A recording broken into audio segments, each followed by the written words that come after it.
Hi, I'm Terrell Turner, the host of the Business Talk Library, and today I have another great guest on. It is Randy McNeely, and the reason why I think this guest is a good one is because it's something that every business has to figure out, and they should be asking themselves questions in the area of their culture. Now, Randy, he focuses on that area very well, where whether it's through the Peacock Institute or the institutes that he's partnering with. So, welcome to the show, Randy.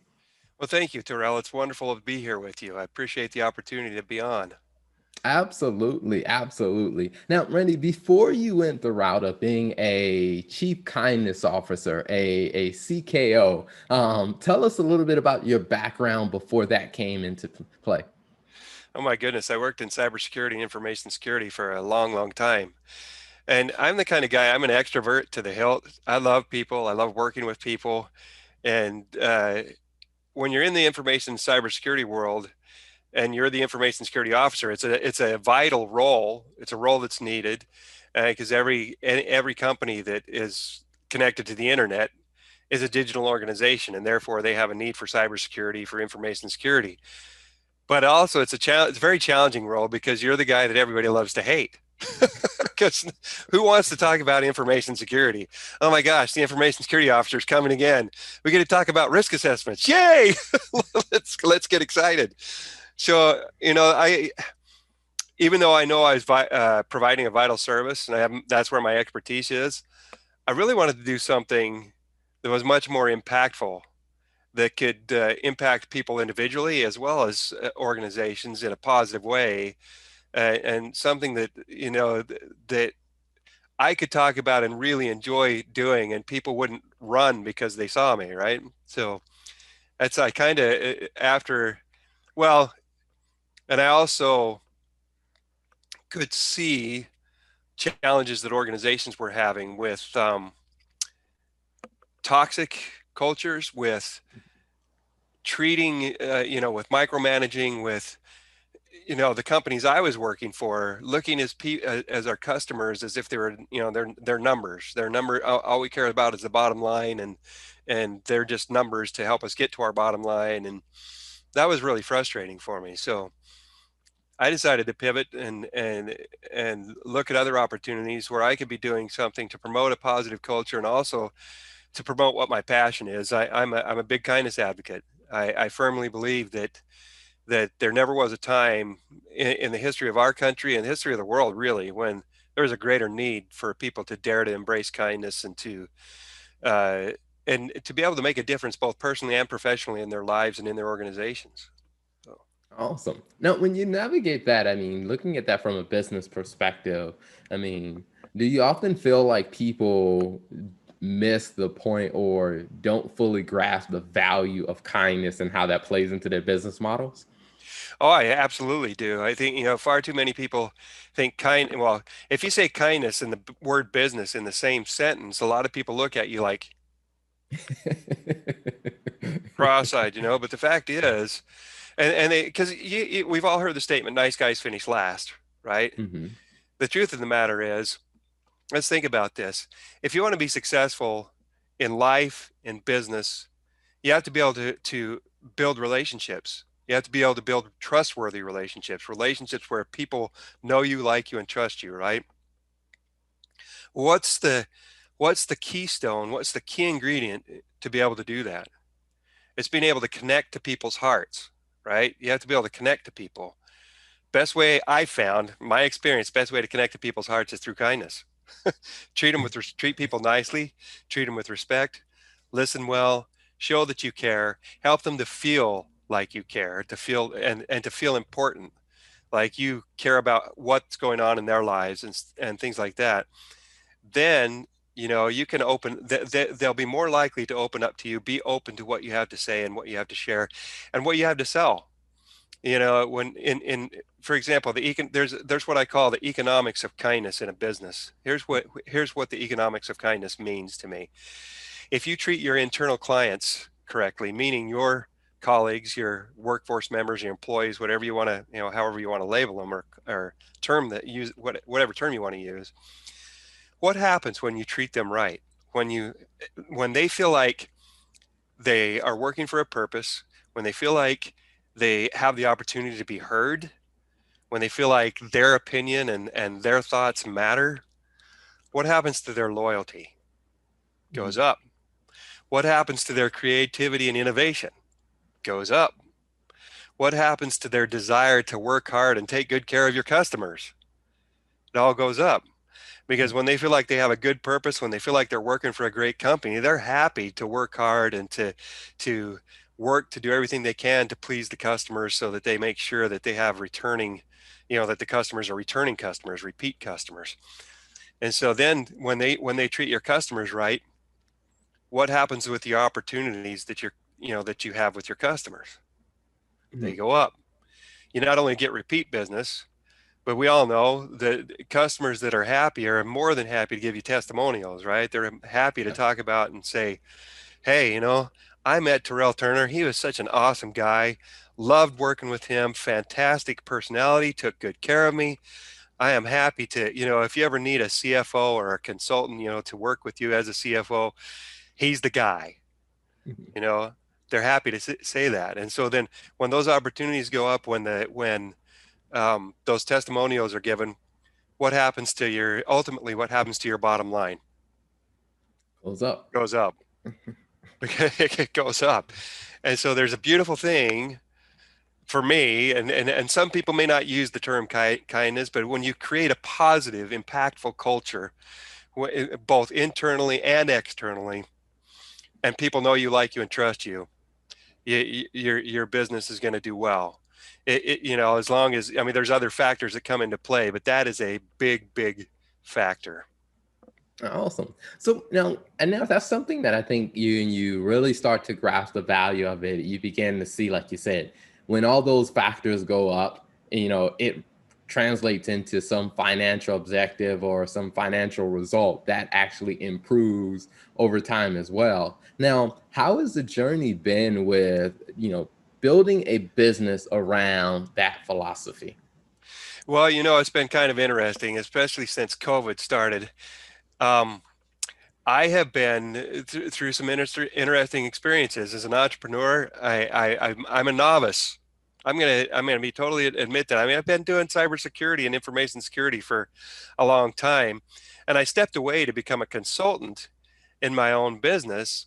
Running my own business doing cybersecurity and information security.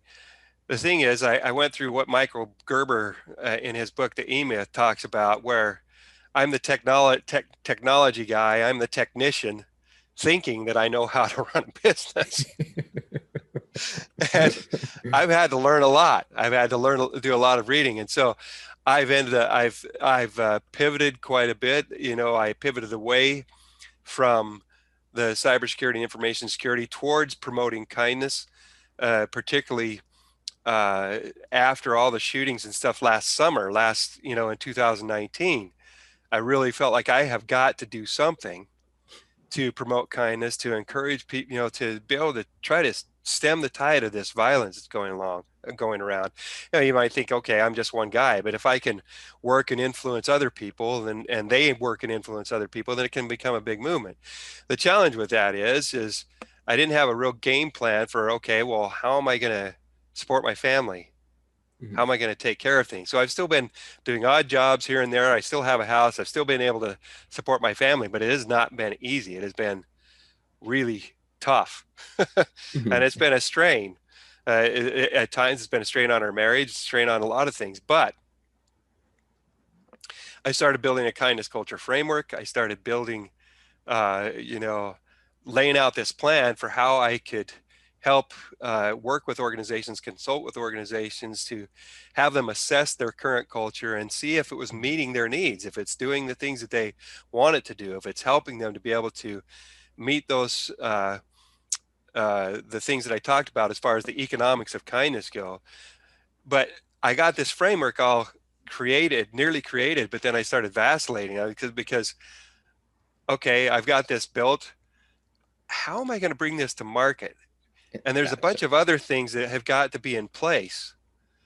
And so for a period of 2 or 3 months, I was I felt like I was on a treadmill. I mean, that's a almost embarrassing thing to admit. Mhm. But in the meantime, I was reading books on culture, reading all these different things about how to create a solid culture, and discovering that as far as building out my framework, I wasn't completely nuts. I was validating, hey, the things I'm thinking about are actually in line with what these other guys are thinking. And then I came across an amazing book called Culture by Design by a guy named David J. Friedman, who has created a company called High Performing Culture and a wonderful application and methodology called Culture Wise. And it had, I read through the book and I said, oh my gosh, this totally resonates with me. This is what I'm talking about. This is what I'm trying to build. And then I went and found his website and I saw all the tools that they already had and what they were doing. And then I reached out on LinkedIn, connected with David J. Friedman, who's the CEO, Mhm. had a great call with him. And I thought, okay, these guys already have everything I've been looking for, everything I've been trying to work for. I don't have to reinvent the wheel. So I'm in the process now. I've got my PPOC Institute, which stands for, it used to stand for the Positive Economic Power of Kindness, but I've changed that to Positive Engagement Power of Kindness, because Gotcha. it really is a positive engagement power. And when you focus on I don't want people to think I'm just thinking about the money, because really the money will come. Mhm. The money will come when you're kind to people, when you do good things, when you are working hard to produce a product that is going to be useful to people, and you're doing it from a kindness perspective. I mean, and people are going to say I'm crazy, but that I do that with thinking about how can I best help people. If you're doing it from Mhm. that perspective, the money will come. It's not that if you build it, they will come mentality. Well, maybe it is. To some people would say it is to a degree, but it's if you have this attitude of helping and building and serving, and that drives everything you're doing, that's going to drive creativity, innovation, hard work, continual improvement, all that stuff. Mhm. So Gotcha. I found Culture Wise. I already have the PPOC Institute website, and I've been building that. It's been a work in progress. Now I can be an independent for cult I can be an independent consultant. Yes, I can say that, for Culture Wise, through the PPOC Institute, and promote their amazing program, and be doing something that I really enjoy. And I'm totally, man, I am totally hyped for talking about that system to anybody that's willing to listen. Gotcha. And I think that that is there's a couple of things there that you said that I want to go back to. I mean, I think the whole premise of, understanding just the reality of entrepreneurship. Because I do think when I talk to different people, as a finance or as a CFO consultant, when I talk to people, they're like, I want to start this business, or, hey, we want to scale our business. I think sometimes people underestimate what that really means or what's really Oh my involved. They're like, gosh. hey, you know the thing is like when you're in a position that you really don't like, Mhm. the grass is always greener effect comes into play, Yeah. right? You sit and think, oh well, I could do this better than that, and I can do this better than that. But you have this narrow-minded view. That's the mistake I made. I Mhm. had this narrow-minded view thinking, oh, I can do this and do that, but I didn't think about, okay, can I do the marketing? Yeah. Can I get the contact? Can I do the customer relationship management? Can I do all the 5,000 other things that go along with having a business? And I'm still, as I'm still going to be the man for the PPOC Institute. I'm the chief kindness officer, but it's me, myself, and me right now. And I have to do like Michael Gerber lays out in his book, The E-Myth. I have all the positions laid out with that are going to need to be filled, and have a plan for how I'm going to get to where I'm working a lot more on the business than I am in the business. And it's going to take time, but I'm really excited because I can see the path that I can take, the path for me to get there with Culture Wise. It's a great opportunity. Awesome, awesome. I think that that is also another great thing is being able to, like I said, to recognize to recognize all the pieces that are involved, and being able to pivot to finding, partnerships and connecting. Because I think a lot of times people are in a position where they probably should partner because of just the roadblocks, or there may be a better way to build their business if they partner and they just choose not to because they just feel like, hey, I just should be able to do it on my own. So I think Oh that that is man. a very good point. Well, and I'll tell you, I mean, maybe I'm going to be a little bit vulnerable and say more than I should, but you get to where I think, am I just stupid? Am I, Mhm. when I'm sitting there vacillating and I feel like I was on a treadmill, and I said, maybe I'm just too dumb to be able to do this, and you start, here I am, the kindness giver. And what's the first thing you need to be doing? First thing you need, when it comes to kindness, if you're going to be able to inspire other people to be kind, you have to be able to be kind to yourself. And when you're not Mhm. feeling good about yourself, or when you're feeling, lack of confidence, it shows, it comes Mhm. through. And so it's really, I really, with the situation with the pandemic, with the feeling like I was vacillating, as hard as I've tried to be positive and to be a real navigator through this situation, I found myself struggling with depression Mhm. and and thinking, man, I just must really be a dummy when it comes to business. Gotcha. And the fact of the matter is, it's not that at all. It's just, I have a lot to learn, but Mhm. I'm fully confident that I can do it. But you're right. Without partnering, without finding Mhm. good connections, people that care and that you have the opportunity to grow with, or that are willing to let you help them as you can, and help you, in ways that they can, then it's really tough. I have been so, man, I love LinkedIn. I Mhm. have been so tremendously blessed because of LinkedIn. I've made so many amazing connections, and I would not be at the point I'm at right now without it. I mean, I I came across that book by Culture by Design Mhm. totally by accident. I was looking up something, I can't even remember what I was looking up, and I on Kindle Unlimited, how they track, what kind of books you've been looking at, and there Right. happened to be this list. Oh, you might want to look at these books, and I saw Culture by Design, and that, what the heck? I'll take a look at it. It's free. It's on Kindle Unlimited. I can sit and look at it. And my goodness, then I was able to look up David J. Friedman right on LinkedIn, get a hold of him, and talk.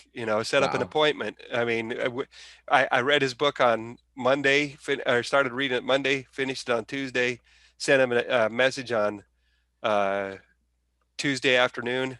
We had our first conversation on Thursday. Oh, wow. It was great. And then Wow. I said, okay, how do I sign up? how do I how do I how do I get Awesome. started here? And then I've had a great conversation with another guy named Jim Walsh that's over all the independent consultants. So Mhm. I didn't Nice. mean to. I'm making this an infomercial for Culture Wise, and I apologize.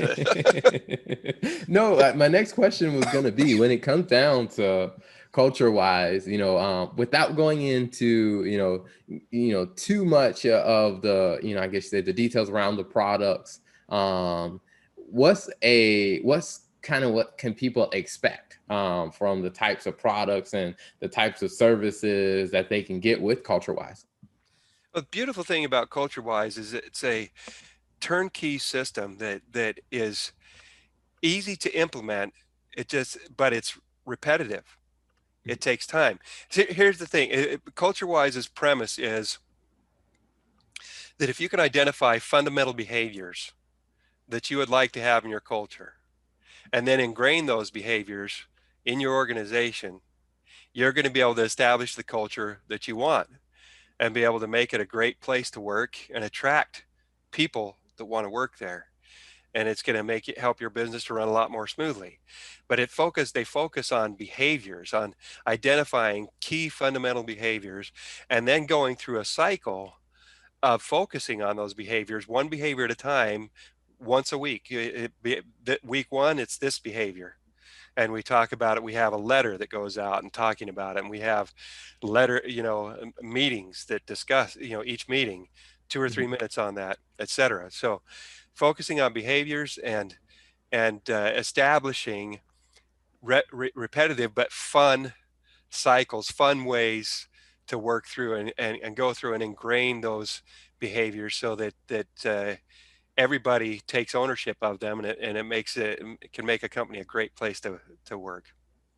Awesome, awesome. So now, where can people find the Peacock Institute, or where can they find some of these resources online, or where can they find you on social media? They can find me on social media on LinkedIn. They can find the Peacock Institute. It's coming soon. The website's still a work in progress. I'm working with CultureWise to get through their certification program so that I can use their logos and other things with the website. They can go to randymcneely.com. Of course, by the time this is on the air, and I know you can edit this, so because I edit my stuff all the time, but by the time this is on the air, it'll be already up. So they can go to the peapockinstitute.com, or PEPOK, P-E-P-O-K, institute.com. So peapockinstitute.com, that's where they can find out all about CultureWise and what I'm doing with CultureWise. I also have my own personal website, randymcneely.com, where I'll work with individuals in their own lives to create their own, to improve their own personal culture, if you will. I've got a program that's been inspired by culture by design, and that's called Kindness by Design. And so people can come to randymcneely.com and work with me there. And I'm also working with a great company called Enjoy Global to put together Dare to Embrace Kindness challenges to help people learn more a little bit about kindness by design. Over 30 days, they can get some micro coaching and have a gamified experience where they can earn points and earn prizes and have fun like that. So Awesome. Awesome. Well, we'll definitely include some links so they can check that out. And I would say, before we wrap up the interview, one of the things that I like to ask all the guests that come on is, when you think about, your journey, and you think about your expertise in your field and what your journey has been like, what's two pieces of advice that you would share with other business owners? never give up. When I'm going to be careful how I say that. What's Mark Metry is a guy on LinkedIn, and he wrote a book, I think, called "Screw the Naysayers," or maybe it wasn't him. So anyway, I mean, I don't like to use that term. But anyway, don't let the naysayers discourage you. Find what you're passionate about, and find a way to make a living doing it. In the meantime, if you have to do a side hustle or other things like that, be wise. I wish I had been more wise, but don't give up, and don't hesitate to reach out and connect with people, and look for opportunities to get advice, to collaborate, and to help where you can. So that's what I would share. Awesome. Awesome. Well, Randy, thank you so much for coming on the show, for sharing your story, sharing about, your journey, the Peacock Institute, CultureWise as well. And definitely will include some links so people can find you online, and they can find all the great resources that you mentioned. So thank you for coming on the show. Oh, you're welcome. Thank you so much, Terrell, for having me. I appreciate you. Thank you for tuning in to the Business Talk Library. If you like our content, be sure to follow us on social media. And if you want to see more of our exclusive content, you can subscribe and become a member on patreon.com/Business Talk Library. Hey, the Business Talk Library is the place where business makes sense.